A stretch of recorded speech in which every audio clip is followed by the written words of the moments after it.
Thank you and welcome to the show this morning. The topic this morning is the Voting Rights Act of 1965, and we're fortunate to have with us this morning to talk about the Voting Rights Act of 1965, Attorney Michael McDonald. And of course, Attorney McDonald, let me welcome you to the show this morning. Well, thank you. It's good to be here. And to tell you how glad we are to have you here, because now you're no stranger to our audience this morning. We've had you on before, but now on a number of occasions, we might add. But what I'd like to do this morning, Attorney McDonald, is to talk about the Voting Rights Act of 1965, recognizing that this year, 2005, represents the 50th anniversary of that Voting Rights Act of 1965. And earlier we did a series of shows dealing with the Brown versus the Board of Education decision of 1954. And of course, you know that 2004 represented the 50th anniversary of the Brown decision. And so we feel that we've dealt with two very, very significant decisions and very, very significant developments in African-American life as well as in the life of this country. And what we'd like to do today is to talk about voting in the United States. But before we get there, let's have you to give us some information about your background, your education, and some of the things that were important in terms of bringing you here this morning. Well, good. Again, I'm delighted to be here again on the show. I was born in Buffalo, New York, educated and finished high school in Huntsville, Alabama, which is where my parents are originally from. I went to undergraduate school at Middle Tennessee State University, where I earned my associate's degree in law enforcement and a BS degree in political science, and also had the opportunity to be elected SGA president down there my senior year. And then I worked for legal services for a couple of years, went to graduate school at Southern Illinois University at Carbondale on a fellowship where I earned my master's in public administration. And then following graduate school, I earned a Thurgood Marshall fellowship through the CLEO program and went to law school at the John Marshall Law School in Chicago.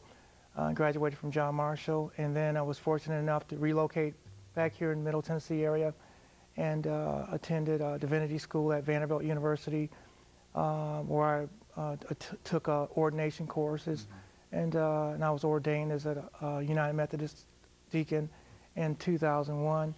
And in 1993, I was appointed administrative elections for Nashville-Davidson County, which gave me the opportunity to work directly with voter registration and voting in the county, and to work through at least 3 presidential elections, and it was very exciting. And you're right, this is a very, very important topic that we're going to talk about today. You know, I don't think, just looking at your experiences, they've been almost exclusively devoted to some part of the democratic electoral process. And so let's talk about the participation of Africans in American history and the voting aspect of it over the next 2 or 3 minutes we have before we go into our first break. Sure. First of all, when the Founding Fathers created the Constitution, it was done with little, if any, direction as far as providing for the right to vote of Negroes or women or even white males who did not own property. The Constitution gave the right to vote to only those individuals that were white males who owned property.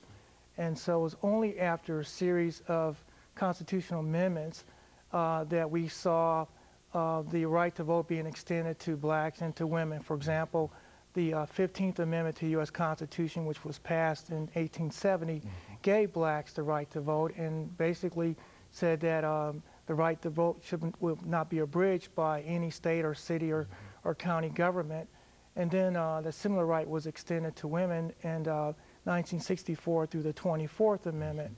We also know that there was a period of time when even 18-year-olds could be registered, they could be drafted into the military, but they were not able to vote. And so the Constitution was again amended to change the voting age from 21 to 18. But we have seen over the past century major changes in the laws regarding voting for Negroes. One area that's critical is that many people think that it really was the 15th Amendment that gave great power to blacks to vote. It did, but many of the southern states put in place restrictions which abridged that right to vote.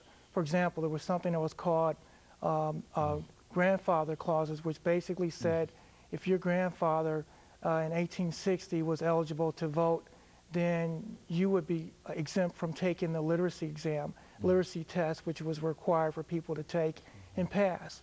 Of course, in 1860, blacks were not eligible to vote, and therefore the grandfather clause didn't benefit them, it did benefit whites. Okay, very good. And of course, let us have this first commercial break, Okay. Attorney McDonald, and we'll be back to discuss this further. And we'll be back with you following this very, very short commercial break.